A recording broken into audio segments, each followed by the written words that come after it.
What happened to me? You were exposed to an intense electromagnetic field that's left you with partial amnesia and short-term memory loss.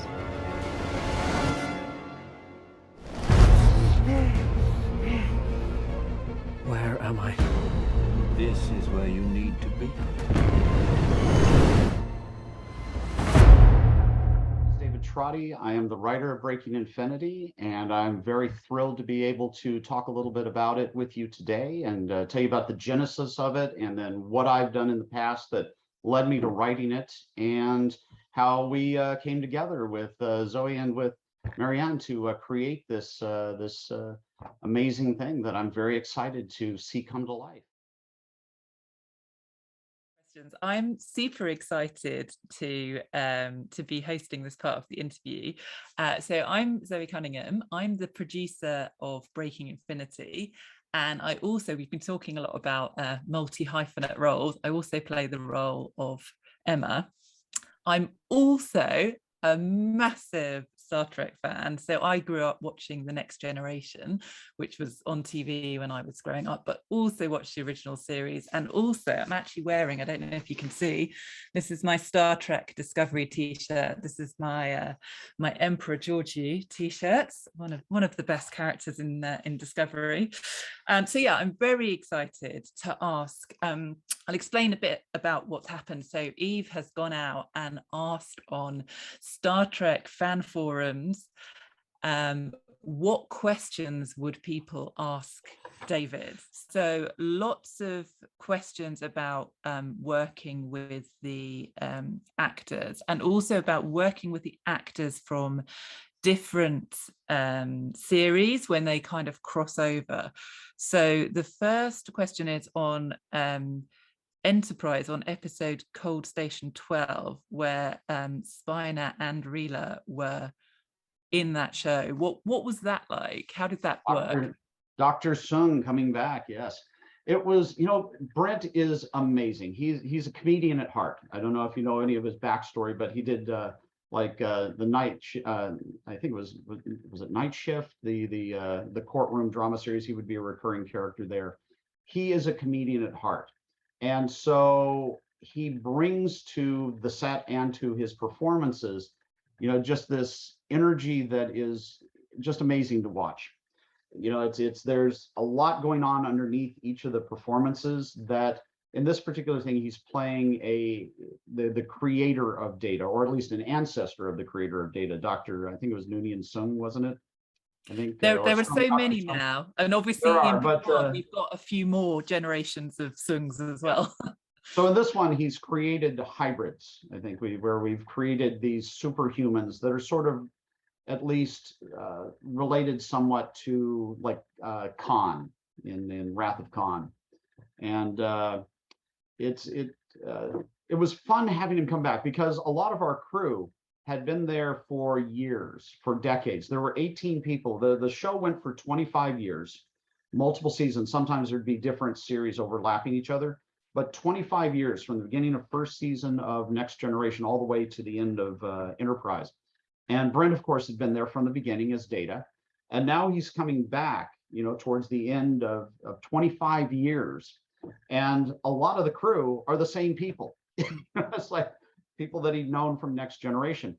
And so there is a familiarity to when somebody comes back who was one of your lead actors for all those years. And, you've gone away, you've done, a decade without them. And now here they come back. And so in the film business, it's like going to war with people. You can have these intense, amazing experiences for a period of time. Then you go away, you may not see somebody for a decade, and then you pick right back up where you are 10 years later. It's like they haven't gone away. It's that same energy comes back. So there was definitely a comfort of him coming back into this, because for God's sake, the trailers were parked in the same place outside. So we just got new trailers. They didn't move, just wheeling the new ones for the new series. But so on the same sound stages 8 and 9 at Paramount, where we shot Next Generation, same place that we shot a lot of the work with him for Cold Station 12. So he came in with a comfort level of, this is my family, this is the team that I'm with. And, it was fun to see him do a different character who is not Data, who is a very complex individual who is doing morally questionable things, is making, sometimes evil choices, sometimes good choices, but always from a place that you understand where the character is coming from, and he's able to bring that with him that, much like, when we watch Thanos in the new Marvel movies, there is a story that you understand how he got to where he is. In this character that Brent creates, there is a character and we understand how he got to where he is. But in understanding where he got to is, it makes the moral choices he makes, which are the wrong choices, so much more moving to us as we watch this character, especially look at a familiar character's face that is a different person. It was fun. It was fun having him back. But he was just as, joshing with the crew, and just comfortably came right in and picked up where we'd left off before. Cool. So the next question I've got is my favorite question. So, did Captain Janeway drink coffee because Kate Mulgrew wanted her to? And if not, does Kate Mulgrew even like coffee? So I've never asked this question, but now I've heard it, I really want to know the answer. Coffee, black. Sorry, Captain. We lost 2 more replicators this morning. Listen to me very carefully, because I'm only going to say this once. Coffee, black. Well, I can't say that she absolutely likes coffee, but at the beginning of each season, each of the captains is given their choice of preference for what comes out of that replicator.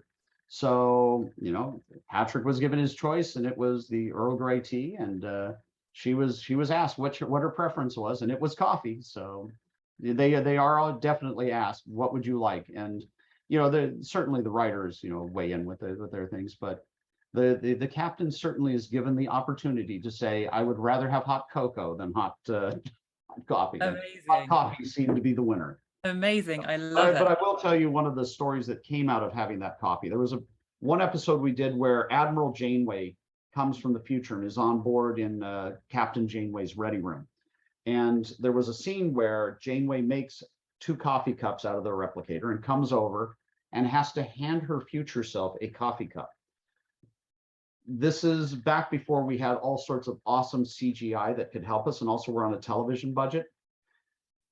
We were out doing a location scout. In the morning, they started on this scene. It was only supposed to be a 3-hour scene. The producers and everybody went out on this location scout where nobody could reach them. The scene went awry because we just couldn't get the handoff going right. 5 hours later, the producers come back from their location scout, and we are still on this scene. It was not a pleasant conversation, but there are 2 coffee cups almost killed us between Captain and Admiral Janeway. But yes, she did drink her coffee.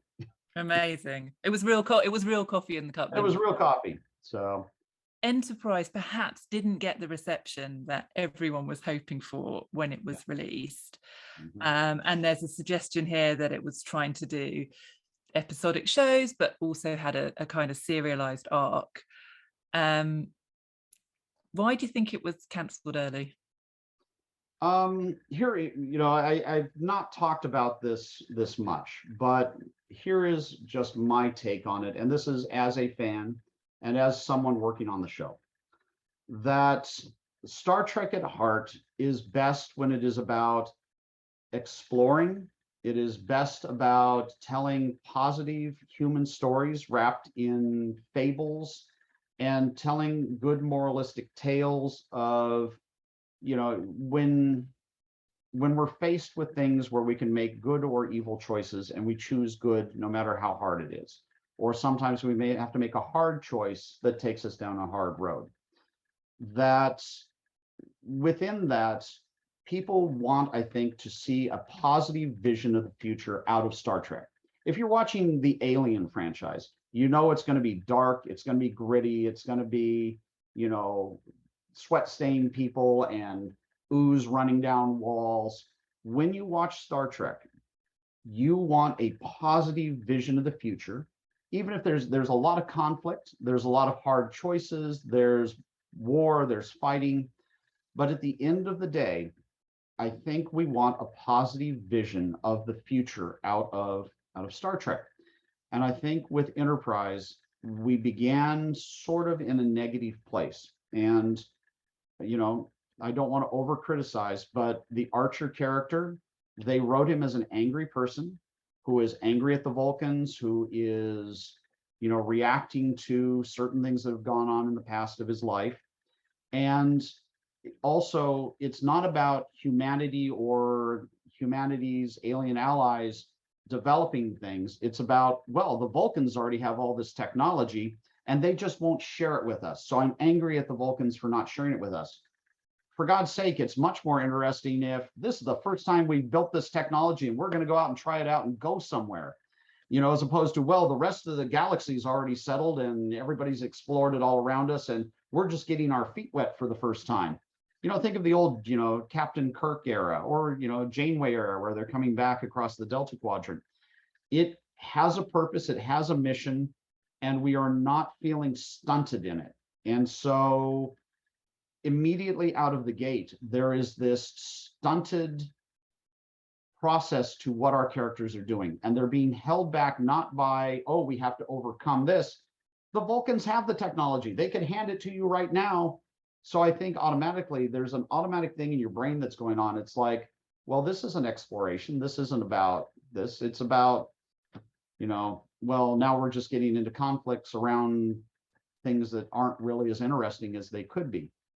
The other thing is, if you look at the color palette of that show, look at all the other Star Trek shows and even into the current ones, color.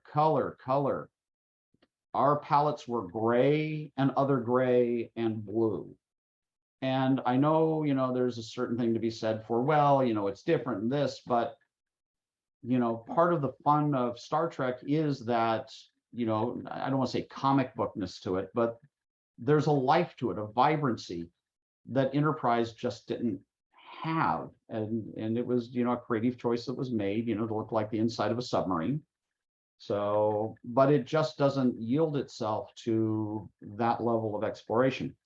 The other thing that was lacking, I think, was just the joy of discovering something new, you know, or encountering alien races and solving mysteries that may at a certain level seem popcorny or, you know, pulpy. But I think that people react well to that. You know, I think they were trying too hard to tell a dark, grim kind of tale. And at a certain point in time, you just want a little swashbuckling to it, you know? It's like, have some fun with it, you know? And yes, we'd have a little humor here and there, but it just, you know, I think it rang a little hollow. I really like, though, by the time we came, and sadly it was too late to save us, by the time we came into late third season and into fourth season, and we had Manny Cotto come in as one of our head writers. If you look at fourth season, I think it goes towards where if we'd started there, it would have been successful. I think we would have held out longer. I think we would have gotten the full 7 seasons that I think they wanted to, because we started to have the Orions, we started to have the Romulans. You know, we were telling more interesting tales that I think had started to resonate with people, but we had lost the bulk of our audience and impetus by that point in time. So if you were to ask me, you know, what kind of went wrong, I think that there was too much, you know, tension within the crew. And by that, I mean, you look back at like the Spock, Kirk, McCoy, Scotty relationship, you know, that going on. And that goes back to a Jungian theory of filmmaking or Jungian storytelling, where each of those characters is an aspect of our own brain. You know, Kirk is the passion, Spock is the intellect, Scotty is the hands, McCoy is the empathy. And each of those aspects is warring inside of each of our brains. And so within a individual story, each of those characters is pulling that individual. Think of them as one character. In one episode, Spock's intellect is pulling us too far in this direction, which sends us out of balance, which then impacts the story arc. And it's bringing back into synthesis so that at the end of the episode, we have reachieved a synthesis in our own brain because we feel satisfied with the synthesis of this group dynamic. We were lacking that in Enterprise. I don't think that core fundamental archetypal character development was there, because by that point in time, writing styles go in and out of vogue. And, there's one thing to be said if you're writing NYPD Blue for every character has to be super nuanced and multidimensional. There's another thing to be said when you're doing something like Star Trek, that you don't need every character to be super nuanced. It's okay to let them be an archetype that goes in a certain direction. So I would say the heart of it, why I don't think it resonated with people, is they tried too hard to make multidimensional characters that lost the interdynamics of a dysfunctional family together. And that's the other thing. Everything goes back to family relationships. Whether it's the bridge crew, they are a family, and we're working out in our hearts how we interact with our family or our friend group, whatever, watching them work through their stuff. And if you get too deep and multidimensional, you lose the core dynamics of that. So there's just a thought. Okay, so let's talk about pranks. So apparently Voyager was known for pranks among the cast and possibly crew. And The Next Generation was also quite light-hearted. So have you got any memories of funny pranks or moments? You know what, the different, especially Robbie McNeil, Tim Russ, and Ethan Phillips, John Phillips, were all big pranksters. And one of the things they really enjoyed doing to each other was tormenting each other with gas, shall we say. And so we would do turbo lift scenes where the three of them would have to go into a turbo lift together, and then we would close the door. And they would take it as their opportunity to try to get one of the others to just tear up as they were coming out. And you would just hear them rip one off in there. You didn't know who it was, but suddenly you would hear these screams from inside, or these blaming each other. And then suddenly, okay, the cameras are rolling, the doors would open, and they'd come out and perform the scene.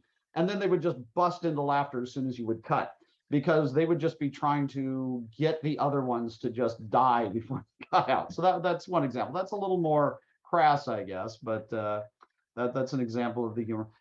We like to have fun with, just an example of people having fun.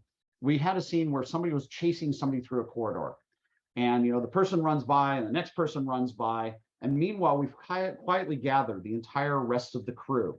And suddenly, in this same shot, the entire crew runs through, followed by finally the craft service guy who's carrying a giant thing of whatever tonight's soup is going to be. Hey, where you going? So we would have fun things like that, where we just go. I remember we did one episode where we had a swamp that had been built. This is on Enterprise anyway, that Connor Trenier and Padma, I can't remember Padma's last, maybe Lakshmi, were playing. She plays a princess, and they've gotten trapped on a swamp planet, having fallen down in a pod. And somebody found an alligator, a fake alligator that had been hanging for like 60 years since like an old movie somewhere, and hid it in the swamp. And so in the background, in the swamp somewhere, there is hidden an alligator camouflaged inside. So, just fun little things. It's I can't say that there was huge amounts of pranking going on. It's not like the old days where an actor might nail another actor's shoes to the floor just to see what would happen when they put them on. But they certainly had a great attitude, and they got along very well. So it was a good bunch. So. Well, you mentioned just there Tim Russ and Ethan Phillips. And so I've got to ask this question next. It simply states, ask him for his opinion on Tuvix. And then there is a hashtag Janeway did nothing wrong. Just how fun for the actors to, get to incorporate different bits of their personality into each other. I'll always remember the makeups though. The Tuvix makeups were awesome. Yeah. The combination of the spots and the ears with the ears and the Vulcan look, hey, I just stuck around to keep watching Tuvix work around each other. So.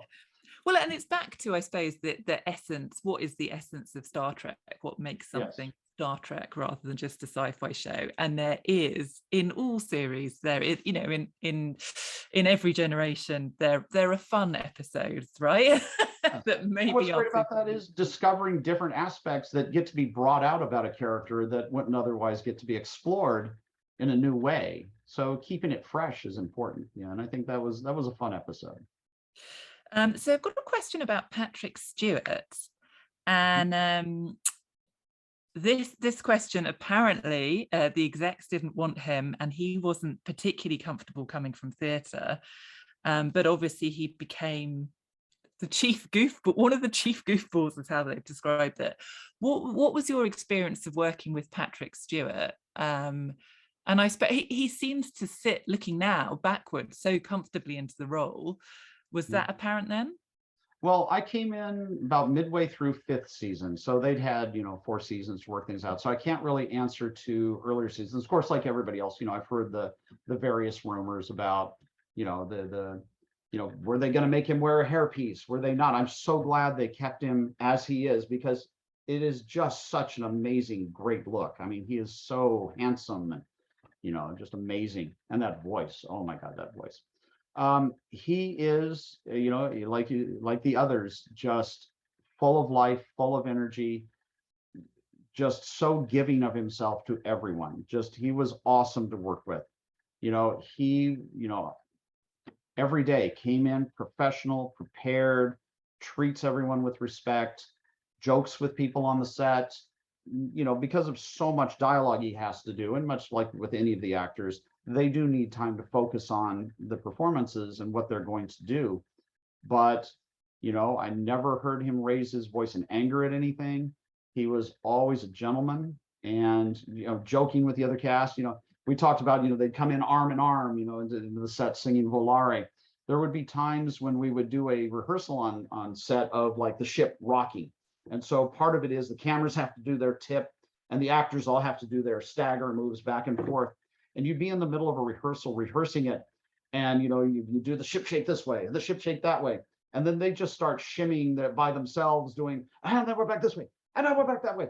And he would be the leader of the thing, and so they would they'd bust out laughing. So it might take you 10 minutes to get a rehearsal of them doing this ship shake, because they're just having so much fun doing it together. So, but no, it's just dedication too. I mean, he cared so much about that character and the show. One of the important things that had to happen on that show is, once a script got to set, nothing changed. Even if there was a contraction, like do not going to don't, it had to be called into the writer's room. And so it was rare when we would even call in to ask for a contraction like that. And one of the reasons for that is Patrick would work early on with the writers. The writers would write their script. He would not interfere with that process. But often they would come down and explain to him what the episode was going to be about. Maybe they would share particularly on his arc or something else, and he would give his thoughts and input early, so that they would, and it was up to the writers whether they would incorporate it or not. But often they would, because he has absolute amazing sense as a dramatician and as an actor and as a director. But by doing that early, once we got to the set, we could be laser focused on getting the work that needed to be done. And even if he, at some point in time, and I was not privy to any of them, was in disagreement with anything that was happening, he still did it as a professional. And so, you hear about, and I've seen it, where actors will go off on the director or off on the writers about some aspect of it. My thought always goes back to, here is Patrick Stewart, one of the best, most amazing, talented actors I have ever seen work. Whatever you gave him, he could make it work. And you know what? I think it is very petty of any actor, once you get to set, to not have addressed it earlier. If you have an issue and you've received the script early, quietly, before we get there on the day, call the director, call the writer, call the showrunner, work it out. Or if you cannot work it out, understand that we are all part of this team and you are professional. Make it work and make it the most amazing thing that you can, because that's what we're there to do. We are all professionals. And he was an absolute professional. He is still an absolute professional. this is a great question. So across all of the different Star Treks, how difficult is it to keep the history, story, timeline, technology consistent?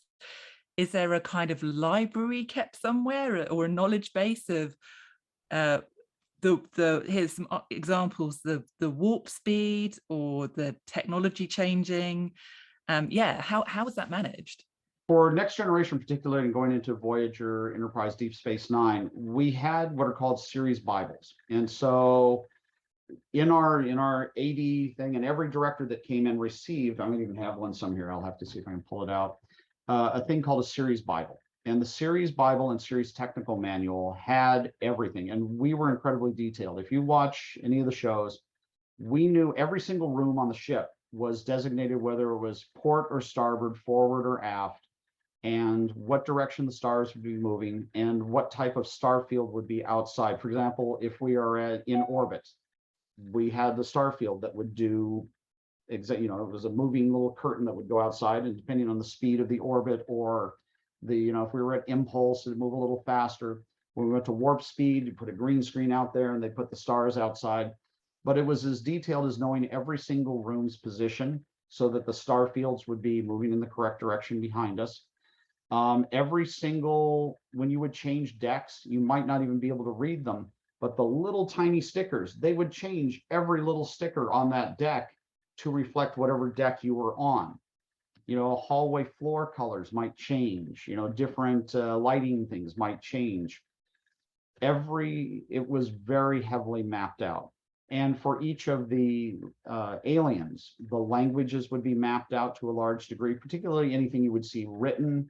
If a word was going to be said or a sentence was going to be said, they would usually call our language, I think Mark Okrand did a lot of that, but they would work out how the syntax and the verbs and the adjectives and the nouns work together in whatever order they might be. Or, one of my favorites was, what was the one where Captain Picard is trying to speak to the alien who talks in metaphors, anyway,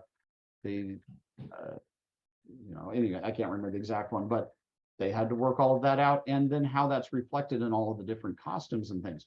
But there is a guide. We did stick to it to a large degree, and Mike and Denise Akuda were largely the keepers of great Star Trek knowledge and lore, and they've written many books and technical manuals following that up. But within that, you also don't want to stifle the creative process.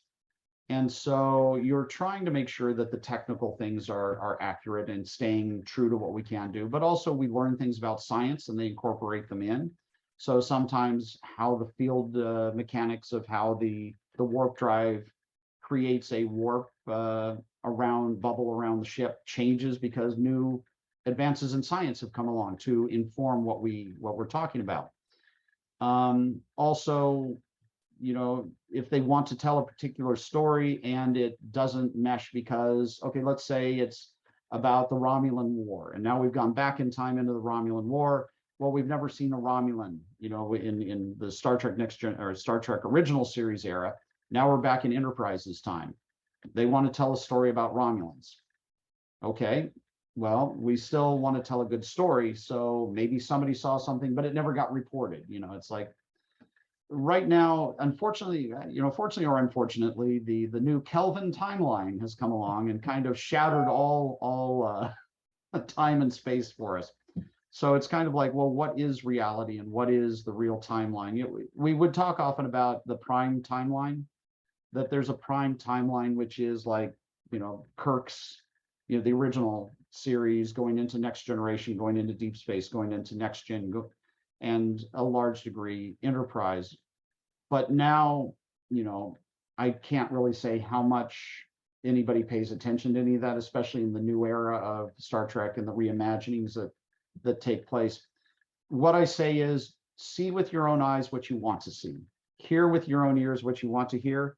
Imagine that it's the same costumes that they wore in the 60s. Imagine that the Klingons still look as they would have looked, or the new versions of the Klingons, that's how they looked back in the old days. It's like, take a grain of salt, enjoy the series for what it is, know that, with so many different hands over the years, sometimes things get missed, sometimes a creative choice is made.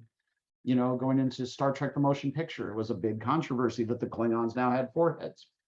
Well, they couldn't afford it back in the old days. This is what Roddenberry wanted to change it to and morph it to. Embrace it. It's the fun of it.